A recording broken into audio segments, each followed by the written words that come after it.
أفلا يتدبرون القرآن.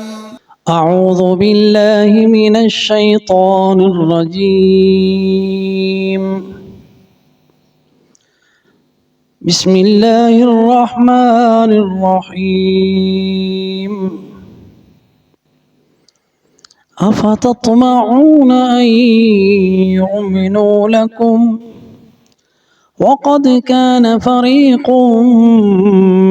منهم يسمعون كلام الله ثم يحرفونه من بعد ما عقلوه وهم يعلمون.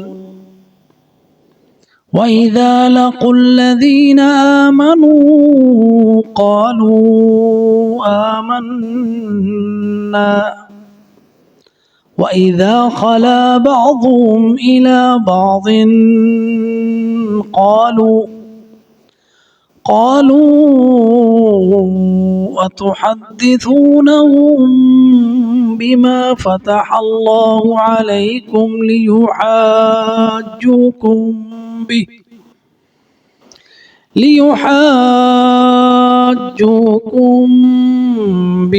عند ربكم أفلا تعقلون. الحمد لله والصلاة والسلام على رسول الله وبعد. أفتطمعون، کیا تم طمع رکھتے ہو، ان یؤمنوا کہ وہ ایمان لائیں، لکم تمہارے لیے، وقد کان فریق منہم اور تحقیق تھا گروہ، منہم ان میں سے، یسمعون سنتا کلام اللہ اللہ کا کلام، ثم یحرفونہ پھر بدل ڈالتے وہ اسے، من بعد اس کے کہ ما عقلوہ جو وہ سمجھ چکے، وہم یعلمون اور وہ جانتے ہیں، وَإِذَا لَقُوا اور جب ملتے ہیں، الَّذِينَ آمَنُوا ان لوگوں سے جو ایمان لائے، قالوا کہتے ہیں، آمنا ہم بھی ایمان لائے، وَإِذَا خَلَا بَعْضُهُمْ إِلَى بَعْضٍ اور جب تنہائی میں وہ ایک دوسرے سے ملتے ہیں، قالوا تو کہتے ہیں، اتحدثونہم کیا تم ان سے باتیں کرتے ہو، بما فتح اللہ علیک اس بارے میں جو اللہ سبحانہ وتعالی نے تمہیں دیا ہے، تم پر کھولا ہے، لیحاجوکم بہ تاکہ وہ دلیل پکڑیں اس کے ساتھ، عند ربکم تمہارے رب کے پاس، افلا تعقلون کیا تم عقل نہیں کرتے۔ لفظی ترجمے کے بعد اس کی تفسیر دیکھتے ہیں۔ پہلا لفظ افتطمعون کیا تم طمع رکھتے ہو، جو ہے نا حمزہ یہ استفہامیہ ہے، سوال کے لیے ہوتا ہے۔ افتطمعون اور تطمعون جو ہے یہ فعل مضارع ہے، اور اس سے پہلے فا جو ہے وہ عطف کی ہے، افتطمعون اور یہ فعل مضارع مرفوع ہے، اور اس میں جو واو ہے وہ فاعل کی ہے، افتطمعون۔ اس کے بعد لفظ ہے ان یؤمنوا، ان جو ہے یہ حرف مصدری ہے اور فعل مضارع کو نصب دیتا ہے. اس کے بعد یؤمنو فعل مضارع منصوب ہے اور اس کی علامت نصب ہونے کی نون حذف ہو چکا ہے. ان یؤمنو اور واو جو ہے وہ اس میں فاعل ہے. ان یؤمنو افتطمعون ان یؤمنو لکم لام حرف جر ہے اور کم ضمیر فی محل جر ہے. یہ نحوی ترکیب ہے ہمارے ان طلباء کے لیے جو نحو میں دلچسپی رکھتے ہیں. افتطمعون ان یؤمنوا لکم، کیا پس تم طمع رکھتے ہو کہ وہ ایمان لائیں تمہارے لیے. تو یہ مومنوں سے خطاب ہے جو مدینہ میں انصار مدینہ اوس اور خزرج کے لوگ جو مسلمان ہو گئے تھے اور ان کی دوستیاں تھیں یہود کے ساتھ، کیونکہ وہ وہاں پہ رہتے تھے. قبائل یہود کے 3 جو تھے، جو بنو نذیر، بنو قینقاع اور بنو قریظہ، 3 قبیلے آباد تھے. تو ان کی چونکہ ان کے ساتھ دوستی تھی تو یہ ان کے دلوں میں یہ لالچ تھا مومنوں کے کہ یہ بھی ایمان لے آئیں، کہ نبی صلی اللہ علیہ وسلم کی تصدیق کریں، اللہ کی اور اس کے رسول کی، تاکہ وہ ان کی دوستیاں قائم رہیں. تو اس لیے یہ استفہام آیا افتطمعون، کیا تم طمع رکھتے ہو ان یؤمنوا لکم، کہ وہ ایمان لے آئیں تمہارے لیے. تو یہ ایک فطری سی بات ہوتی ہے کہ بندہ جس سے محبت رکھتا ہے وہ چاہتا ہے کہ وہ اس کے ساتھ ہی رہے اور ان کی جو ذہنی ہم آہنگی ہے وہ برقرار رہے. تو اس لیے یہ بات آئی. تو اب وہ چونکہ ایمان نہیں لاتے تھے، جس کی وجہ سے ان کے دلوں میں کچھ نہ کچھ خلش رہتی تھی، تو اللہ سبحانہ وتعالی نے مومنوں کے لوگ بتایا وَقَدْ كَانَ فَرِيقٌ مِّنْهُمْ، کہ یہ وہ لوگ ہیں. ایک تو ان کی پہلے ہسٹری بتائی کہ کس طرح ان کا رویہ تاریخ میں رہا انبیاء کے ساتھ، اور کیسے اللہ کی یہ نافرمانیاں کرتے رہے. اب تم ان کے بارے میں طمع رکھتے ہو کہ یہ ایمان لے آئیں. وَقَدْ كَانَ فَرِيقٌ مِّنْهُمْ، ان میں سے ایک گروہ ایسا تھا يَسْمَعُونَ كَلَامَ اللَّهِ، اللہ کے کلام کو سنتا تھا، یعنی تورات کو. يَسْمَعُونَ كَلَامَ اللَّهِ، اللہ کا کلام سنتا تھا. اے اصحاب محمد صلی اللہ علیہ وسلم، اے مومنوں، اے محمد صلی اللہ علیہ وسلم کی تصدیق کرنے والوں، تم طمع رکھتے ہو کہ یہ یہودی بھی ایمان لے آئیں، جس کی تم نے تصدیق کی ہے یہ اس کی بھی تصدیق کریں. اب ان کی حالت کیا تھی؟ وَقَدْ كَانَ فَرِيقٌ مِّنْهُمْ، ان میں سے ایک جماعت. تو یہ فریق کا لفظ آیا اس لیے کہ سارے کے سارے تو نہیں تھے نا، ان میں سے کچھ مومن بھی تھے، اس لیے فریق منہم کہا. ان میں سے بنی اسرائیل میں سے کچھ لوگ ایسے تھے، حضرت عیسیٰ علیہ السلام کے زمانے میں بھی ایسے لوگ تھے بنی اسرائیل میں کہ جو یسمعون کلام اللہ، اللہ کا کلام سنتے تھے. حضرت موسیٰ علیہ السلام تورات پڑھتے تھے اور یہ لوگ سنتے تھے، یہ ان کی اولاد ہے. اور اس کے بعد یہ کیا کرتے تھے؟ سننے کے بعد ثم یحرفونہ، پھر اس میں تحریف کرتے تھے. اب جو ان کی تحریف تھی، تحریف کا معنی تبدیلی، چینج کر دینا.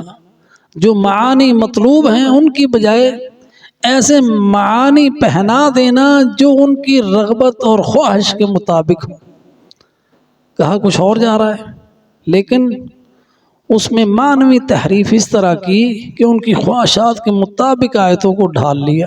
ثم يحرفونه من بعد ما عقلوه وهم يعلمون. تو یہ ان کی تحریف معنوی بھی تھی اور لفظی بھی تھی.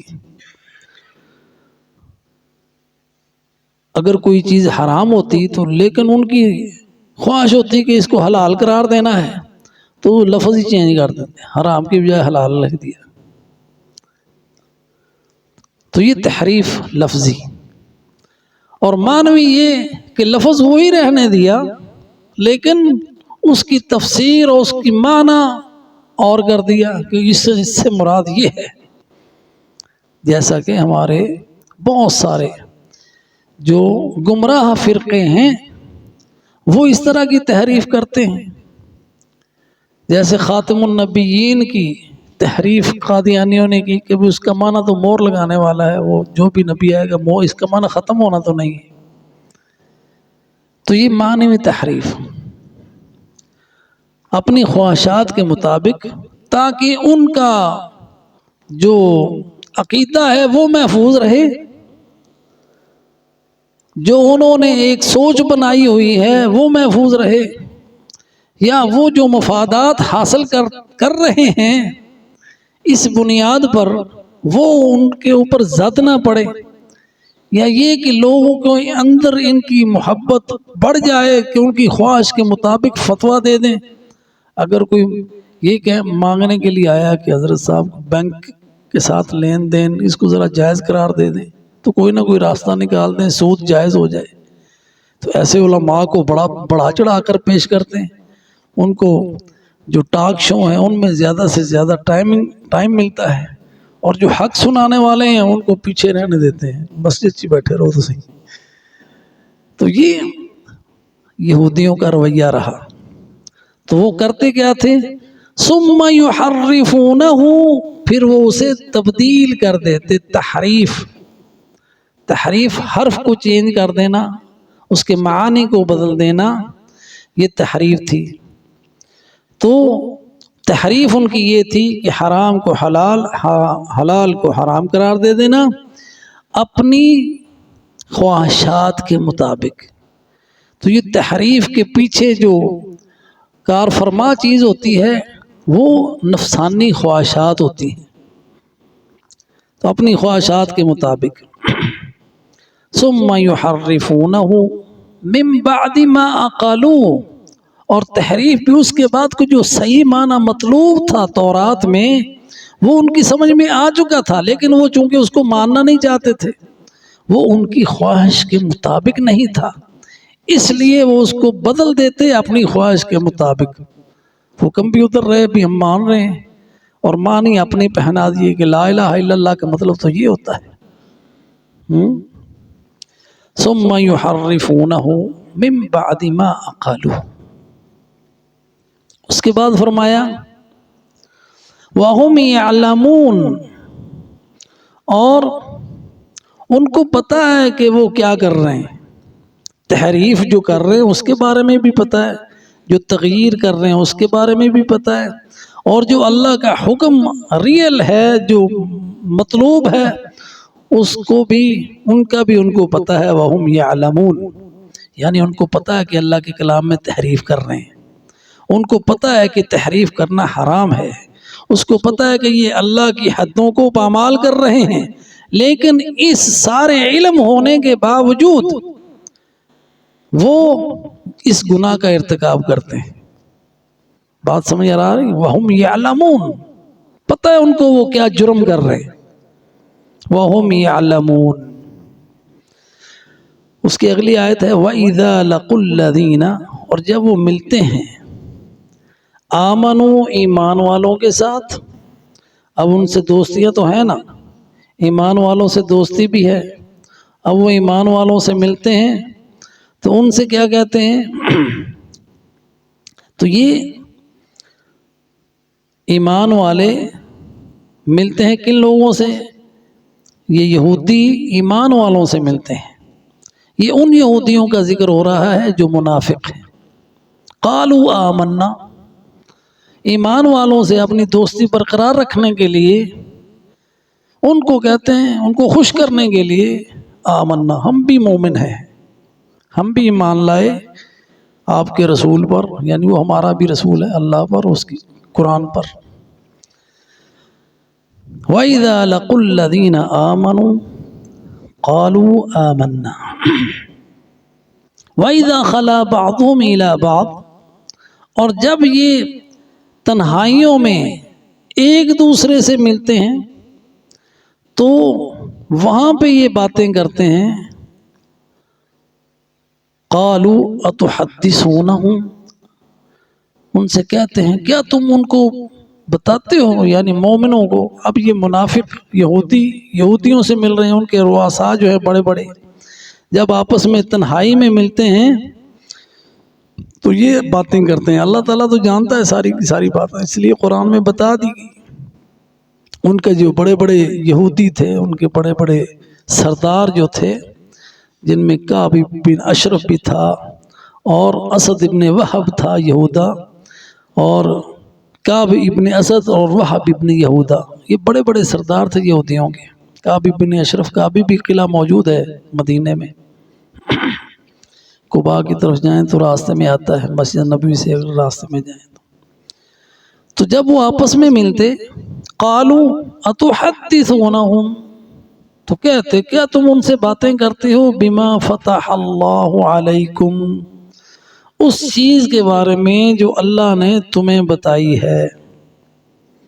تو اللہ سبحانہ و تعالی نے ان کے اوپر کیا چیز جو ان کی کتابوں میں ہے، بما فتح اللہ علیک، وہ علامات جو نبی صلی اللہ علیہ وسلم کی نبوت کی صداقت اور ان کی علامتیں، نشانیاں جو تورات میں ہیں، ان نشانیوں میں نبی صلی اللہ علیہ وسلم کی نشانیاں کہ وہ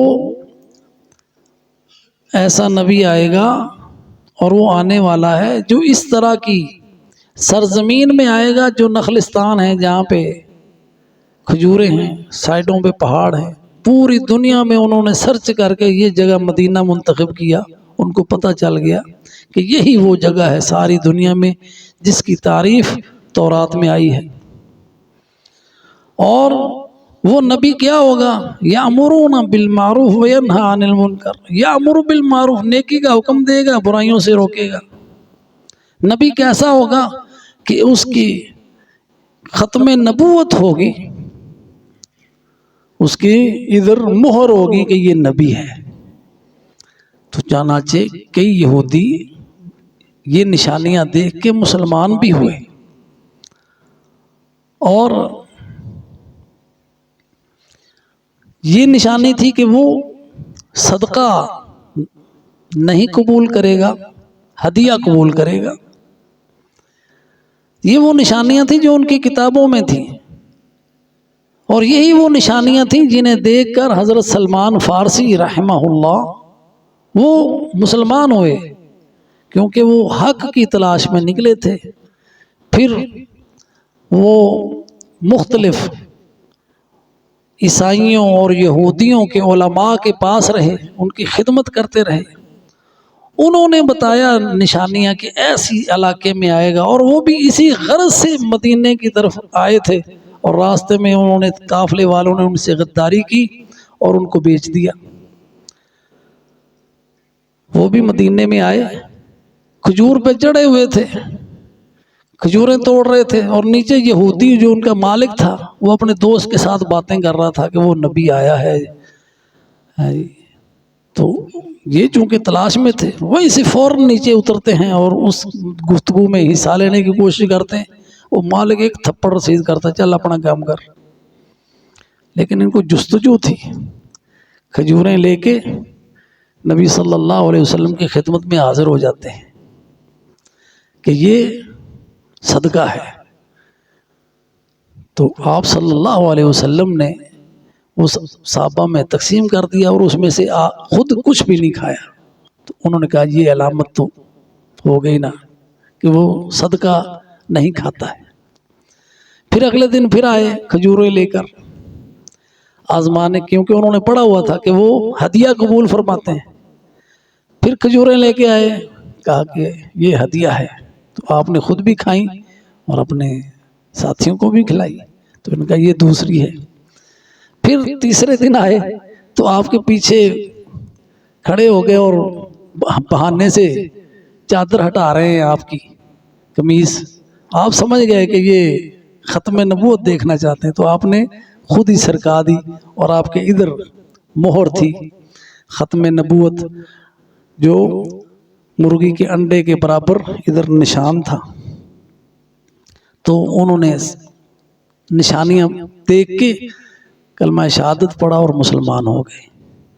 تو یہودی یہ بتا رہے ہیں اتحدثونہم، اب سردار ان کو پتہ تو ہے یہی نبی ہے، ساری نشانیاں اسی کے اندر ہیں، اور ایسے پہچانتے ہیں جیسے اپنے بچوں کو پہچانتے ہیں، تو ایک دوسرے کو منع کر رہے ہیں تنہائیوں میں، اتحدثونہم بما فتح اللہ علیکم، جو اللہ نے تمہیں نشانیاں بتائی ہیں تم ان کو کیوں بتاتے ہو؟ یہ کل کو تمہارے ساتھ بحث کریں گے اللہ سبحانہ و تعالیٰ کے دربار میں، یہ دلیل بن جائے گی تمہارے خلاف، لِيُحَاجُّوكُمْ بِهِ عِندَ رَبِّكُمْ أَفَلَا تَعْقِلُونَ، تمہیں عقل نہیں آتی؟ ایک دوسرے کو منع کر رہے ہیں کہ ایسی باتیں نہ ان کو بتاؤ، لِيُحَاجُّوكُمْ بِهِ عِندَ رَبِّكُمْ أَفَلَا تَعْقِلُونَ۔ اور جب نبی صلی اللہ علیہ وسلم نے یہ آیات پڑھی نا، جس میں یہودیوں کا خنزیر اور بندر بننے کا ذکر ہے، تو ایک دوسرے سے پوچھتے تھے یہ تم ہی نے بتائی یہ بات، کیونکہ ہمارے سوا یہ بات جانتا کوئی نہیں۔ اتحدثونہم، کیا تم ان سے ایسی باتیں کرتے ہو، بما فتح اللہ علیکم لیحاجوکم بہ عند ربکم۔ تو یہ یہودیوں کی آپس کی باتیں تھیں جو وہ تنہائیوں میں کرتے تھے، اور اللہ سبحانہ و تعالی نے ان کی یہ ساری باتیں قرآن میں نقل کر دی۔ افلا تعقلون، اب اس میں وہ ایک دوسرے کو سمجھانے کی کوشش کر رہے ہیں کہ تم اگر عقل کرو تو مومنوں کے ساتھ اس طرح کی گفتگو نہ کرو۔ تو یہ نہیں جانتے کہ اللہ سبحانہ و تعالی اپنے نبی کو جو بھی تم چھپاتے ہو، جو بھی تم ظاہر کرتے ہو، اللہ اپنے نبی کو خبر دیتا ہے۔ اور یہ ان کی بدنصیبی تھی کہ سب کچھ جاننے کے باوجود وہ ایمان نہیں لائے، اور صرف تعصب کی وجہ سے، اور یہ انسان کی ہدایت میں جو رکاوٹیں بنتی ہیں، اس صورت کے اندر ہمیں ان کا پتہ چل رہا ہے۔ اس میں سبق یہ ہے کہ انسان کو اگر معلوم ہو جائے کہ حق کیا ہے تو بلا تعصب کے اس کو قبول کرنا چاہیے۔ اگر وہ اس کو قبول نہیں کرتا تو وہ تعصب کا شکار ہے اور تکبر کا شکار ہے، جو اللہ سبحانہ و تعالیٰ کو پسند نہیں، اور یہ ہدایت کی راہ میں سب سے بڑی رکاوٹ ہے۔ اور یہ دونوں چیزیں ان کے اندر تھیں، یہودیوں کے اندر عصبیت بھی تھی اور تکبر بھی تھا۔ عصبیت یہ کہ نبوت جو ہے ہمارے خاندان سے باہر کیوں گئی، یہ تو ہماری یعنی خاندانی وراثت تھی، اس لیے نہیں مانا کہ عربوں میں کیوں ہوئے۔ اور تکبر اس بات کا تھا کہ ہم بہتر ہیں، ہم اعلیٰ ہیں، ہم اس کے ماتحت کیوں آ جائیں، یہ تکبر۔ اور یہ انسان کو ہدایت سے سب سے بڑی رکاوٹ یہی بنتا ہے۔ نبی صلی اللہ علیہ وسلم سے پوچھا گیا کہ اللہ کے رسول، انسان یہ پسند کرتا ہے کہ اس کا لباس اچھا ہو، اس کی سواری اچھی ہو، تو کیا یہ تکبر تو نہیں؟ آپ نے فرمایا یہ تو جمال ہے، اور اللہ سبحانہ و تعالی جمیل یحب الجمال، اللہ جمیل ہے، جمال کو پسند کرتا ہے، بننا سنورنا یہ تکبر نہیں۔ تکبر کیا ہے؟ آپ نے اس کی تعریف فرمائی دو لفظوں میں، فرمایا وہ ہے بطر الحق و غمط الناس، یہ تکبر ہے۔ بطر الحق وغمت الناس، بطر الحق کیا ہے کہ حق معلوم ہو گیا، جیسے کہ یہودیوں کو پتہ چل گیا کہ نبی سچا ہے، لیکن اب حق کو ٹھکرا رہے ہیں۔ حق معلوم ہو جانے کے بعد حق کو ٹھکرانا تکبر ہے۔ وغمت الناس، اور لوگوں کو حقیر سمجھنا، اور حقیر جس کو انسان حقیر سمجھتا ہے نا، اس کا وہ مذاق اڑاتا ہے، اپنے آپ کو سمجھتا ہے کہ میں بڑا اعلیٰ ہوں، اور اس کا محفل میں معاشرے کے اندر مختلف نام رکھ کے مختلف بہانوں سے اس کا ٹھٹھا اور مذاق اڑاتا ہے۔ یہ تکبر ہے۔ اللہ سبحانہ و تعالی ہمیں ہدایت نصیب فرمائے، ہر طرح کے تکبر سے ہمیں محفوظ فرمائے، اور جب حق بات معلوم ہو جائے تو اللہ ہمیں اتباع کی توفیق عطا فرمائے۔ آمین۔ وآخر دعوانا ان الحمد للہ رب العالمین۔